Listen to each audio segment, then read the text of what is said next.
క్రైస్తవ్యం అనగానే మనందరికి గుర్తొచ్చేదేంటి? ఓ మతం కదూ. కాని అది నిజంగా అంతేనా?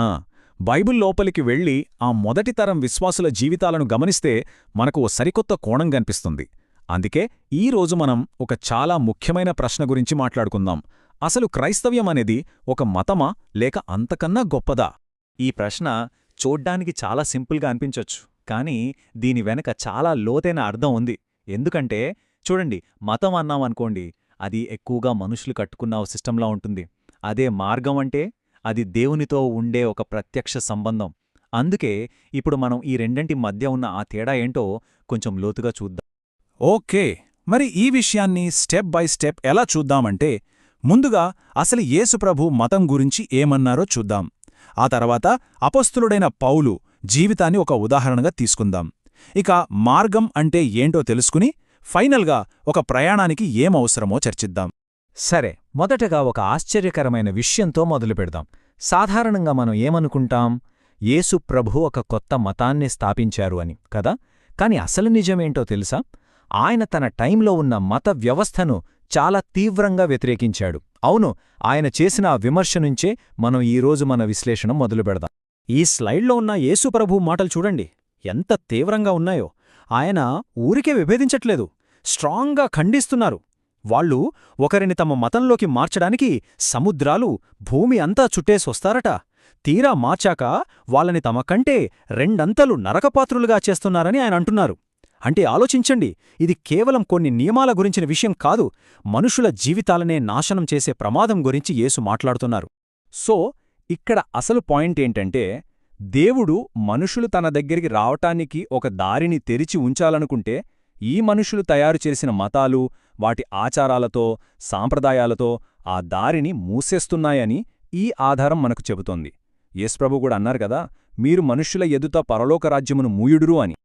ఓకే, ఇప్పటిదాకా మనం ఈ ఐడియా గురించి మాట్లాడుకున్నాం కదా. ఇప్పుడు దీన్ని ఒక నిజ జీవిత ఉదాహరణతో అర్థం చేసుకుందాం.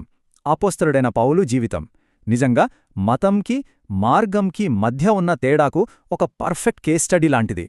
పౌలు తన మార్పుకు ముందు మతాన్ని ఎంత భక్తితో ఫాలో అయ్యాడంటే దానికోసం జీవించాడు. ఎంత ఉత్సాహమంటే అతని మతపరమైన ఆసక్తి దేవునివైపు నడిపించాల్సింది పోయి దానికి పూర్తిగా రివర్స్లో దేవుని సంఘాన్ని నాశనం చేసేలా చేసింది. ఎందుకలా? ఎందుకంటే అతను దేవుని వాక్యానికి బదులుగా పితరుల పారంపర్య ఆచారాలకు ఎక్కువ ప్రాధాన్యత ఇచ్చాడు. ఇప్పుడు ఈ స్లైడ్లో చూడండి, ఆ మార్పు ఎంత అద్భుతంగా ఉందో. లెఫ్ట్ సైడ్ మతంలో ఉన్నప్పుడు అతను సంఘాలను పాడుచేశాడు, విశ్వాసుల్ని జైల్లో పెట్టించాడు, బెదిరింపులు, హత్యలు. కాని రైట్ సైడ్ చూడండి, మార్గంలోకి వచ్చాక అదే పౌలు సంఘాలను కట్టాడు, ప్రేమ సందేశాన్ని ప్రకటించాడు. అంటే పాడుచేసేవాడే కట్టేవాడిగా మారిపోయాడు. ఎంత గొప్ప మార్పు కదా. అయితే ఇంత పెద్ద మార్పు, ఇంత డ్రమాటిక్ ట్రాన్స్ఫర్మేషన్ ఎలా జరిగింది? అతని జీవితంలో ఆ కీలకమైన మలుపు ఏంటి? పదండి, ఆ క్షణం ఏంటో ఇప్పుడు చూద్దాం. పౌలు దమస్కు వెళ్లే దారిలో ఉన్నాడు. అతని మిషనేంటి? మార్గాన్ని అనుసరించే వాళ్లను పట్టుకొని జైల్లో వేయడం.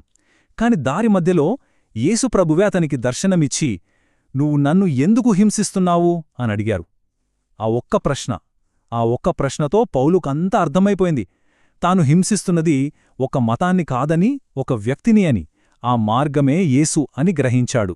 ఇక అంతే, ఆ క్షణం నుంచి అతని జీవితం పూర్తిగా మారిపోయింది. పౌలు కథ నుంచి మనం ఒక ముఖ్యమైన పాయింట్కొచ్చాం. మరి మతానికి ప్రత్యామ్నాయంగా మనం మాట్లాడుకుంటున్న ఈ మార్గం, అసలు దీని అర్థమేంటి? దాన్నిప్పుడు స్పష్టంగా చూద్దాం. చాలా సింపుల్గా చెప్పాలంటే, మార్గం అంటే యేసుప్రభు స్వయంగా ఏర్పాటు చేసిన దేవునితో ఉండే ఒక డైరెక్ట్ రిలేషన్షిప్. ఇదొక రూల్స్ బుక్ కాదు, లేదా మనం ఫాలో అవ్వాల్సిన పద్ధతుల లిస్టంతకన్నా కాదు. ఇదొక వ్యక్తి, అంటే యేసుక్రీస్తు ద్వారా దేవుని దగ్గరికి చేరే ఒకే ఒక్క దారి. మనం మాట్లాడుకుంటున్న ఈ పాయింట్ మొత్తానికి ఆధారం ఈ ఒక్క వాక్యమే. యేసుప్రభు నేను ఒక మార్గాన్ని చూపిస్తాను అని చెప్పలేదు. గమనించండి, నేనే మార్గాన్ని అని ప్రకటించారు. ఆయన తనను తాను ఒక సిస్టంలా కాకుండా గమ్యానికి చేర్చే ఏకైక దారిగా పరిచయం చేసుకున్నారు. వేరే దారులు ఉండొచ్చేమో కాని తండ్రి దగ్గరికి చేర్చే మార్గం మాత్రం తానేనని చాలా స్పష్టంగా చెప్పారు. ఈ విషయం ఇంకా క్లియర్గా అర్థం కావాలంటే ఈ పోలికలు చూడండి. గాంధీగారిని అనుసరించేవాళ్లను గాంధేయవాదులు అంటాం. అంతేగాని అది గాంధీ మతం కాదు కదా. అలాగే అంబేద్కర్ మార్గాన్ని అనుసరించేవాళ్లు ఆయన అనుచరులే. అదేవిధంగా ఈ ఆధారం ప్రకారం క్రైస్తవుడు అనేది ఒక మతపరమైన బిరుదు కాదు. అది క్రీస్తు మార్గాన్ని అనుసరించే వ్యక్తికి ఉన్న పేరు అంతే. ఒక పేరు మతమెలా అవుతుంది? రైట్. ఇప్పటిదాకా మనం చూసిన ఈ కాన్సెప్ట్స్ అన్నింటినీ కలిపి ఒక పవర్ఫుల్ ఎనాలజీతో ముగిద్దాం. అదే ఒక ప్రయాణం. ఇది చాలా సింపుల్ కానీ చాలా పవర్ఫుల్ లాజిక్. ఆలోచించండి. ఒక ప్రయాణం చేసేవాళ్లకి ముఖ్యంగా రెండు విషయాలు కావాలి. ఒకటి చేరాల్సిన గమ్యం, రెండు అక్కడికి తీసుకెళ్లే ఒక మార్గం. అంతేగదా? అలాగే మనం కూడా మన విశ్లేషణ చివరికి వచ్చేశాం. ఇప్పుడు ఒక చివరి ఆలోచన చేద్దాం. అందుకే చివరిగా మిగిలే ప్రశ్న ఇదే: పరలోకమనే గమ్యాన్ని చేరడానికి ఒక వ్యక్తికి మతమవసరమా లేక మార్గం అవసరమా? ఎన్నో నియమాలు, ఆచారాలతో కూడిన ఒక వ్యవస్థ కావాలా లేక నేనే మార్గాన్ని అని చెప్పిన ఒక వ్యక్తి కావాలా? ప్రతి ప్రయాణికుడికి ఒక మార్గం ఖచ్చితంగా అవసరం. ఈ ఆధారం ప్రకారం యేసు అందించేది ఒక మతాన్ని కాదు, ఆ గమ్యానికి చేర్చే ఆ ఏకైక మార్గాన్ని. అందరికీ నమస్కారం. ఈరోజు మనం జేమ్స్ ఏ ఫౌలర్ రాసిన ఒక పుస్తకం గురించి మాట్లాడుకోబోతున్నాం. దాని పేరు క్రైస్తవ్యం మతం కాదు. వినడానికే కొంచెం ఆశ్చర్యంగా ఉంది కదా. అసలు క్రైస్తవ్యం మతం కాకపోతే మరింకేంటి? ఈరోజు మనం ఈ పుస్తకం చెప్పే ఆ వాదనను కాస్త లోతుగా పరిశీలిద్దాం. అంటే ఒక రకంగా ఈ పుస్తకం మనల్ని సూటిగా ఒక ప్రశ్న అడుగుతోందన్నమాట. అసలు మతాన్ని పక్కన పెట్టి కేవలం క్రైస్తవుడిగా ఉండడం సాధ్యమేనా? ఆలోచించాల్సిన విషయమే కదా. ఈ ప్రశ్నతోనే మన ప్రయాణం మొదలవుతుంది. ఈ విశ్లేషణలో మనం చూసేది ఒక్కటే, చాలా సవాలుతో కూడిన వాదన. అదేంటంటే క్రైస్తవ్యమనేది మనం అనుకుంటున్నట్టుగా ఒక మతం కానే కాదు. అవును, మీరు విన్నది కరెక్టే. ఇదే ఈ పుస్తకం యొక్క మూల సిద్ధాంతం. సరే, మరి ఈ వాదనను అర్థం చేసుకోవాలంటే మనం మొదటి భాగానికి వెళ్ళాలి. ఇక్కడే అసలు విషయం మొదలవుతుంది. రచయిత ఇక్కడొక ప్రాథమికమైన తేడాను చూపిస్తున్నారు. అదేంటంటే ఒక దైవికమైన జీవితానికి, మనిషి కట్టుకున్న వ్యవస్థకి మధ్య ఉన్న తేడా. ఇక్కడ చూడండి, రచయిత వాదన చాలా స్పష్టంగా ఉంది. ఒకవైపు మతం అంటే ఏంటి? మనమే పెట్టుకున్న నియమాలు, మనం చేసే ఆచారాలు, దేవుణ్ణి చేరుకోవాలని మనం చేసే ప్రయత్నాలు, ఇదంతా మానవ కేంద్రీకృతం. ఇక రెండో వైపు క్రైస్తవ్యముంది. ఇది పూర్తిగా భిన్నం. ఇది దేవుడే మన దగ్గరికి రావడం. ఇదొక సజీవమైన సంబంధం. ఇది క్రీస్తు మనలో జీవించడం. సో ఒకటి మనిషి ప్రయత్నమైతే రెండోది దేవుడి చర్య. ఈ తేడానే ఈ మొత్తం పుస్తకానికి పునాది. అయితే ఫౌలర్ చేస్తున్న ఈ వాదన కొత్తదేమీ కాదండోయ్. దీని వెనుక పెద్ద చారిత్రక నేపథ్యమే ఉంది. చూడండి, 16వ శతాబ్దంలో మార్టిన్ లూథర్, ఒక మతపరమైన వ్యక్తి, క్రైస్తవుడికి మధ్య తేడా చూపారు. ఆ తర్వాత 19వ శతాబ్దంలో సోరెన్ కిర్క్గార్డ్ కూడా అప్పటి ప్రభుత్వ చర్చ్ యొక్క మతతత్వాన్ని తీవ్రంగా విమర్శించారు. చివరికి 20వ శతాబ్దంలో డైట్రీజ్ బోన్హోఫర్ ఏకంగా నాజీ జైలు నుంచే మతం లేని క్రైస్తవ్యం కావాలని వాదించారు. సో ఈ ఆలోచన ఎప్పట్నుంచో ఉంది. సరే, ఈ వాదనను ఇంకొంచెం ముందుకు తీసుకెళ్దాం. రచయిత ఇప్పుడు క్రైస్తవ్యం గురించి ఉన్న మరో పెద్ద అపోహను ప్రశ్నిస్తున్నారు. అదే పుస్తకం మతం అనే ఆలోచన. జీవవాక్యమైన యేసును వ్రాతపూర్వక లేఖనాలతో సమానం చేయడమంటే పుస్తకాన్ని దైవీకరించడమే. వావ్, ఎంత పవర్ఫుల్ మాట కదా ఇది! ఇక్కడ రచయిత ఏం చెప్తున్నారంటే, మనం బైబిల్ను దేవుడి స్థానంలో పెట్టి పూజించకూడదు. జీవవాక్యమైన యేసు వేరు, ఆయన గురించి చెప్పే గ్రంథం వేరు. రెండింటినీ ఒకటిగా చూడటంలోనే ప్రమాదముంది అంటున్నారు. అంటే తేడా చాలా సింపుల్. బైబిల్ అనేది ఒక పుస్తకం, ఒక చారిత్రక రికార్డ్. ఖచ్చితంగా ఇదొక ముఖ్యమైన సాధనం. కాని క్రీస్తు దేవుని జీవవాక్యం. ఈ రెండింటి మధ్య తేడాను మనం మర్చిపోయి ఆ జీవ వాస్తవికత కంటే ఈ పుస్తకానికే ఎక్కువ ప్రాధాన్యత ఇస్తే అప్పుడది పుస్తకమతంగా మారిపోతుంది. అందుకే రచయిత ఏమంటున్నారంటే, క్రైస్తవ్యం క్రీస్తు కేంద్రీకృతం, కాని బైబిల్ కేంద్రీకృతం కాదు. యేసు ఏమన్నారు? నేనే మార్గమును, సత్యమును, జీవమును అన్నారు. అంతేగాని నేను బైబిల్లో ఉన్న సమాచారాన్ని అని చెప్పలేదు కదా. సరే, పుస్తకం తర్వాత మనం తరచుగా చేసే మరో పొరపాటు ఏంటి? క్రైస్తవ్యాన్ని ఒక నైతిక నియమావళిగా చూడటం. అంటే మంచి పనులు చెయ్యాలి, చెడ్డ పనులు చేయకూడదు అనే ఒక రూల్ బుక్ లాగా. దీని గురించి రచయిత ఏమంటున్నారో చూద్దాం. నైతికత విషయంలో రచయిత వాదన చాలా సూటిగా, బలంగా ఉంటుంది.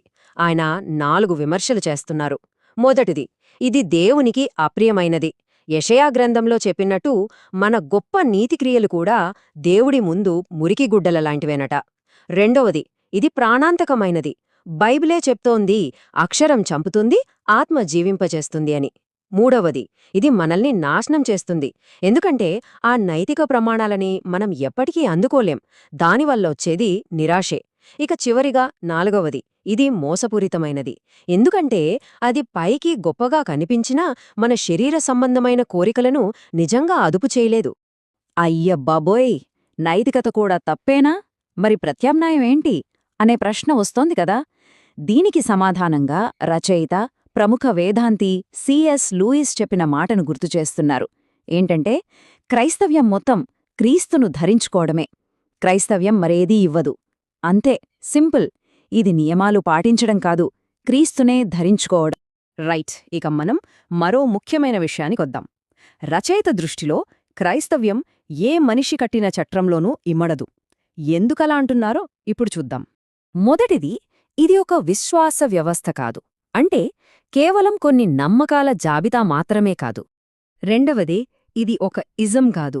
క్రిస్టియానిటీ ఇజం అని ఎప్పుడైతే అంటామో దాన్ని మనం ఒక పరిమిత సిద్ధాంతంగా మార్చేస్తున్నాం. ఇక మూడవది, ఇది కేవలం మన సమస్యలు తీర్చే ఒక టూల్ కూడా కాదు. సో ఈ పెట్టెలను రచయిత ఎందుకు వద్దంటున్నారు? ఎందుకంటే ఇలాంటి మానవ వ్యవస్థలు అనంతమైన దైవాన్ని ఒక చిన్న డబ్బాలో బంధించడానికి ప్రయత్నిస్తాయి. అలా చేసినప్పుడు దేవుడు కేవలం ఒక ఆలోచనగా మారిపోతాడు. మన దృష్టి సజీవమైన క్రీస్తు మీద నుండి మనం కట్టుకున్న నిర్మాణాల మీదకి వెళ్ళిపోతుంది. అందుకే రచయిత ప్రకారం ఈ సజీవ వాస్తవికతను ఏ చట్రంలోనూ బంధించలేం. సరే, ఇప్పటివరకు క్రైస్తవ్యం పుస్తకం కాదు, నైతిక నియమావళి కాదు, మానవ వ్యవస్థ కాదు అని చాలా విషయాలు చూశాం. అంతా కాదు కాదు అనే ఉంది. మరి అసలు క్రైస్తవ్యం అంటే ఏమిటి? రచయిత చెప్పే సానుకూల సమాధానమేంటో ఇప్పుడు చూద్దాం. ఇన్ని చెప్పిన తర్వాత రచయిత ఇచ్చే సమాధానం చాలా సరళమైనది, కానీ చాలా శక్తివంతమైనది. క్రైస్తవ్యమంటే క్రీస్తే, అంతే. ఈ మాటను ఇంకా బాగా అర్థం చేసుకోవాలంటే అపొస్తలుడైన పౌలు చెప్పిన ఈ మాటలు చూడండి. ఇకను జీవించువాడను నేను కాను, క్రీస్తే నాయంతు జీవించుచున్నాడు. వావ్!